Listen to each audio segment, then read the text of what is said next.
भक्ता, ए भक्ता, तू बाहेरून कितीही मजबूत दिसला तरी आतून तू खूप तुटलेला आहेस, हे मला दिसतंय. रात्री सगळे झोपल्यानंतर तू शांतपणे देवासमोर बसतो, डोळ्यात पाणी येते आणि मनात एकच प्रश्न येतो, माझ्या वाटेला इतकं दुःख का? आज तुला नवनाथ महाराज एकच सांगत आहे, घाबरू नकोस, मी आहे. तू एकटा नाहीस. तुझ्या घरात, तुझ्या मनात, तुझ्या प्रत्येक श्वासात माझं रक्षण आहे. तुला वाटतंय का सगळं संपत चाललंय? पैशाची चिंता, घरातील ताणतणाव, कामात अडथळे, लोकांची वाईट नजर आणि वरून मनात भीती. पण भक्तांनो, जेव्हा माणूस पूर्णपणे थकतो तेव्हा नवनाथ महाराज त्याचा हात धरतात.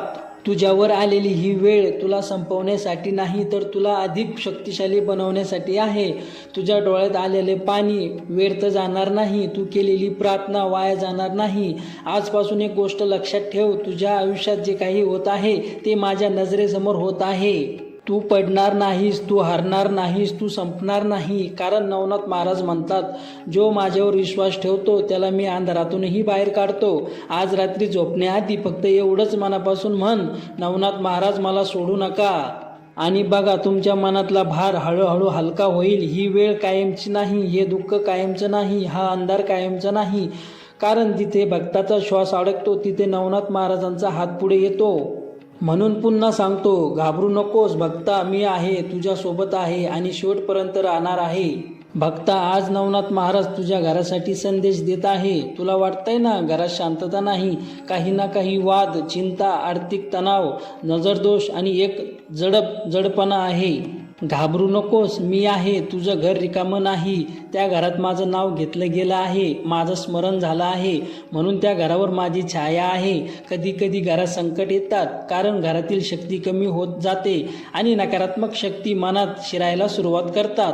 पण ज्या घरात नवनाथ महाराजांचं नाव घेतलं जातं त्या घरात पूर्ण नाश कधी होत नाही.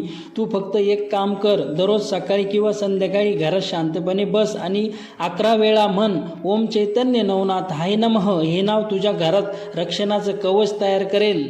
घरात पैशाची अडचण असेल तर मार्ग निघेल, घरात वाद असेल तर शांतता येईल, घरात भीती असेल तर धैर्य येईल. भक्ता, कधी कधी तुला वाटतंय सगळं माझ्या हातातून निष्ठत चाललंय, पण मी सांगत आहे, ज्याने मला हाक मारली त्याचं घर मी कधीही उद्ध्वस्त होऊ देत नाही. तुझ्या घरात देवाची ऊर्जा पुन्हा जागृत होणार आहे. आजपासून घरात नकारात्मक बोलणं कमी कर, राग कमी कर आणि देवाचे नाव वाढव. कारण तिथे भक्ती वाढते, तिथे संकट मागे हटतंय. आज हा संदेश तुझ्या घरासाठी आशीर्वाद आहे. तुझ्या घराच्या दारात माझी कृपा उभी आहे, तुझ्या कुटुंबावर माझं रक्षण आहे. म्हणून मनात भीती ठेवू नकोस. नवनाथ महाराज म्हणतात, तुझं घर मी सांभाळतो, तू फक्त श्रद्धा ठेव, नामस्मरण ठेव आणि विश्वास ठेव. घाबरू नकोस, मी आहे. भक्ता, तू खूप दिवसापासून संघर्ष करत आहेस ना. एक समस्या संपत नाही तर तोपर्यंत दुसरी समस्या उभी राहते. मन थकून गेले, शरीर दमलंय आणि आत्मविश्वासही कमी झाला आहे. पण आज नवनाथ महाराज तुला थेट सांगत आहे, घाबरू नकोस, तुझी परीक्षा संपत आली आहे. हो, ही वेळ कायमची नाही. देव भक्ताची परीक्षा घेतो कारण त्याला भक्ताची किंमत माहिती असते. सोनं जसं आगीत तपवलं जातं तसंच भक्ताचं मन संकटात तपसलं जातं. तू आज ज्या वेदना सहन करतो आहेस त्या उद्या तुझी शक्ती बनतील. तुला वाटतंय देव माझ्याकडे बघत नाही, पण सत्य काय आहे माहिती आहे का? नवनाथ महाराज तुझ्याकडे शांतपणे पाहत आहे. तू कितीही सहन केले, कितीही वेळ तुटूनही उभा राहिलास, कितीही वेळ डोळ्यात पाणी येऊनही हसला, हे सगळं त्यांना दिसत आहे. आणि म्हणूनच आजचा हा संदेश तुझ्यासाठी आहे. आता थोडा अजून धीर धर, कारण तुझ्यासाठी एक चांगला बदल जवळ येत आहे. अडकलेले कामे सुटतील, मनातील भीती कमी होईल, अडथळे बाजूला होतील आणि अचानक तुला जाणवेल, महाराजांनी खरंच हात दिला आहे. फक्त एक चूक करू नकोस. आता शेवटच्या टप्प्यात विश्वास सोडू नको, कारण बरेच लोक आशीर्वाद येण्याच्या अगोदर हिंमत हारतात. तू तसं करू नकोस. आजपासून रोज म्हण, माझी परीक्षा संपत आली आहे, नवनाथ महाराज माझ्या सोबत आहे.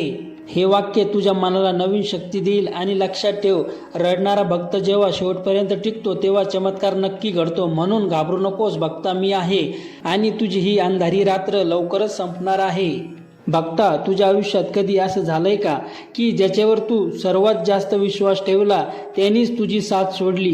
ज्यांच्यासाठी तू मनापासून उभा राहिलास तेच लोक संकटात दूर गेले आणि तू आतून पूर्ण तुटून गेला. पण आज नवनाथ महाराज तुला प्रेमाने सांगत आहे, लोकांनी साथ सोडली तरी मी तुला कधीच सोडणार नाही. ही दुनिया बदलते, लोक बदलतात, नाती बदलतात, पण देवाचा आधार कधी बदलत नाही. तुझ्या आयुष्यात काही लोक दूर गेली कारण ती तुझ्यासाठी कायमचे नव्हते. कधी कधी देव काही लोकांना दूर करतो कारण पुढचा प्रवास फक्त श्रद्धेने पार होणार असतो. तुला वाटतंय की मी एकटाच उरलो, पण नाही भक्ता. ज्याच्यासोबत नवनाथ आहे तो कधी एकटा राहत नसतो.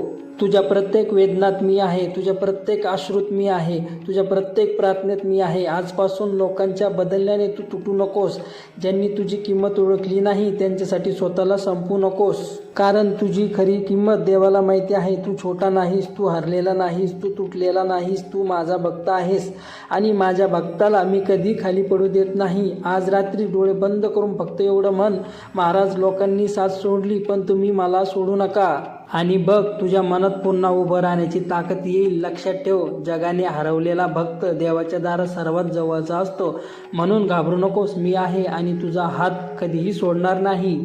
फक्त श्रद्धा सोडू नका, नामस्मरण सोडू नका आणि विश्वास ठेवा. मी तुम्हाला पुन्हा भेटण्यासाठी जर तुम्हाला नवनाथ महाराजांवर पूर्ण श्रद्धा असेल तर कमेंटमध्ये जे नवनाथ लिहा आणि चॅनलला सबस्क्राईब करा. भेटूया पुढील व्हिडिओमध्ये. तोपर्यंत नमो आदेश.